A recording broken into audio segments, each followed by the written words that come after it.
Bonjour, bienvenue chez vous. Vous sortez vos affaires, s'il vous plaît. On va commencer.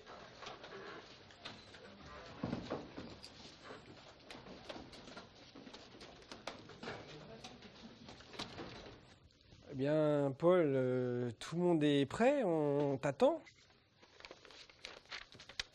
Bon, Paul, même si tu as de bons résultats, je pense qu'il y a un axe de progression dans ton organisation. Il me semble que si tu avais eu, un cahier, tu aurais trouvé ton cours tout de suite, comme Nicolas.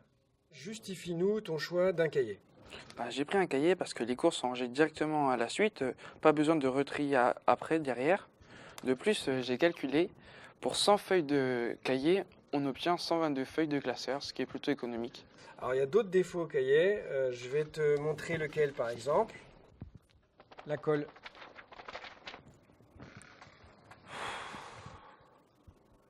Alors, contrairement à toi, Nicolas, ta voisine, Anne, a à la fois un classeur et une pochette. C'est quoi ce cirque, Anne? En fait, tous les jours, je ramène ma pochette avec le cours du moment et une fois qu'il est terminé, je le range dans le classeur et comme ça, tout est bien organisé. Avec les pochettes plastiques, je peux mettre, si jamais on avance dans un TP, je peux le mettre au bon endroit ouais, comme ça, je peux, si jamais je me suis trompée à un endroit, j'ai pas tout à recopier, j'ai juste une feuille à recopier. Oh oh, là, c'est un schéma que je ne reconnais pas. J'ai pas fait ça en cours, moi, Anne. Qu'est-ce que c'est?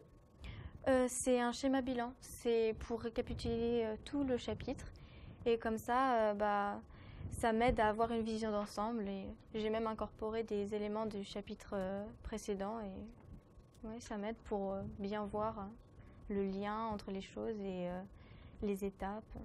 Ah, d'accord. Mais ça a dû te prendre un temps fou. Ça t'a gâché beaucoup de temps. Bah non, pas vraiment en fait parce que premièrement, rien que de le faire en fait, ça me fait réviser et c'est aussi du temps économisé lors de la révision parce que du coup, je vois vraiment l'enchaînement des choses. En tout cas, ça fait un schéma très clair, très coloré, très visuel. Oula, par contre, là, Hélène, qu'est-ce que c'est? C'est joyeux comme un plan de centrale nucléaire, ton truc. Mais pas du tout. Ça s'appelle une carte mentale en fait. Du coup, sur une feuille, je peux avoir tout mon cours et grâce aux cases qui sont reliées par des liens, je peux comprendre la logique des choses et et comprendre les causes à effet. Ah, c'est carrément quelque chose que tu peux vendre au terminal de l'année prochaine, ça. Non, pas du tout, parce que ça n'a aucun intérêt de passer à quelqu'un d'autre. On peut le faire soi-même grâce au cours et ça nous permet en même temps d'apprendre. Et puis on peut rajouter sur le côté des choses personnelles dont on a besoin pour mieux comprendre le cours. D'accord. Qu'est-ce que tu as mis au centre de la feuille et qu'est-ce qu'il y a sur les côtés?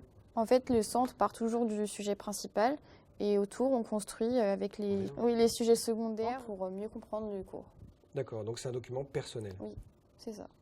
Alors là, par exemple, je vois qu'Elsa fait des fiches, mais je trouve qu'il y en a beaucoup. Et même carrément, je reconnais tout mon cours in extenso. En gros, ces fiches, Elsa, c'est ton cahier en miniature. C'est quoi l'intérêt? Bah, monsieur, déjà, ça permet de me rassurer. Et en plus, elles sont toutes petites, du coup, je peux les amener partout avec moi dès que je veux. Et en plus de ça, rien que le fait de les recopier, ça commence par me faire apprendre mon cours. Ah, toi, tu aimes le par cœur. Ça me rassure. D'accord, bah pourquoi pas. Alors, je vois que ta voisine Noémie a une stratégie bien différente parce que je reconnais pas tout mon cours sur ces fiches, mais une partie de mon cours. Alors, comment tu tries les informations, Noémie?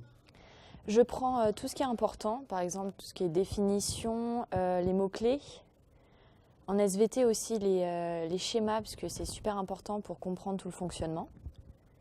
Et du coup, les exemples qui sont pas très importants, qui illustrent pas beaucoup le cours, ceux qui sont un peu pour nous aider en plus, je les laisse dans mon cahier et je ne les remets pas dans mes fiches. Je vois un code couleur, est-ce que tu peux nous l'expliquer?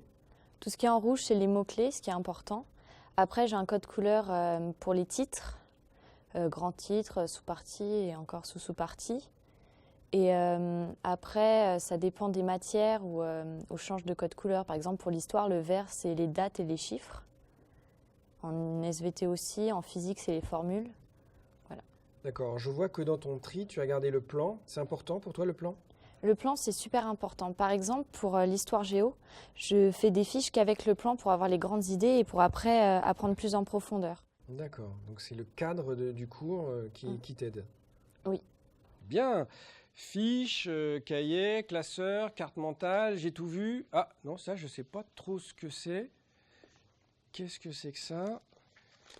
Dis-moi, Caroline, la philo, de l'anglais, des SVT, c'est comme Paul, c'est un peu tout n'importe quoi, un petit peu. Caroline. Mais pas du tout, monsieur.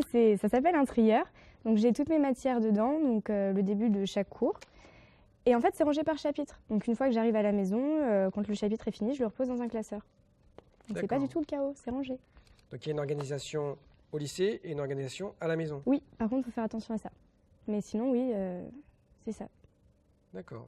Oh, ok, donc je suis convaincu. Alors, si je comprends bien, ça, c'est exactement la même chose, mais en version 1,5 tonne. Oui, c'est à peu près ça. Mon but au départ, c'était de faire comme Caroline, mais bon, je le fais pas très régulièrement, on va dire. Alors, normalement, qu'est-ce qu'il faudrait faire? Il faudrait, après chaque chapitre, les mettre dans un classeur et mettre toutes les feuilles du chapitre dans un classeur, puis garder le chapitre en cours dans le trieur pour pas que ça pèse trop lourd, quoi. Ok, donc tu ranges parfois à la maison. Bon, allez, on y va. Qu'est-ce qu'il y a, Ryan? Non mais monsieur, c'est rien, c'est juste que c'est ma mère en fait, elle a décidé de tout réorganiser et au final je trouve plus rien donc votre fille je sais pas du tout où je l'ai mis en fait. Et oui, Ryan, une organisation c'est personnel, ça dépend des caractéristiques de chacun.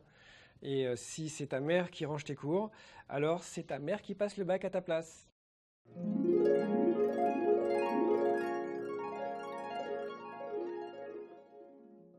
Bon, vous aurez compris que bien vous organiser, c'est gagner du temps, c'est gagner de l'efficacité, c'est surtout gagner de l'autonomie. Et ça, dans l'enseignement supérieur, c'est vraiment indispensable. Quand on a vraiment trouvé sa propre organisation, on la garde au-delà des études, toute sa vie. Je pense qu'adulte, vous rangerez vos factures de la même façon que vous rangez vos cours. Hein, Paul? Les factures. Et au départ, ça sera un petit effort. Prenez-les comme un investissement pour gagner du temps par la suite. Et à la fin, ça devient un petit rituel. Et les rituels, c'est rassurant. En fait, on les fait avec plaisir et ça permet de faire une transition souvent entre l'école et la maison. Allez, c'est parti!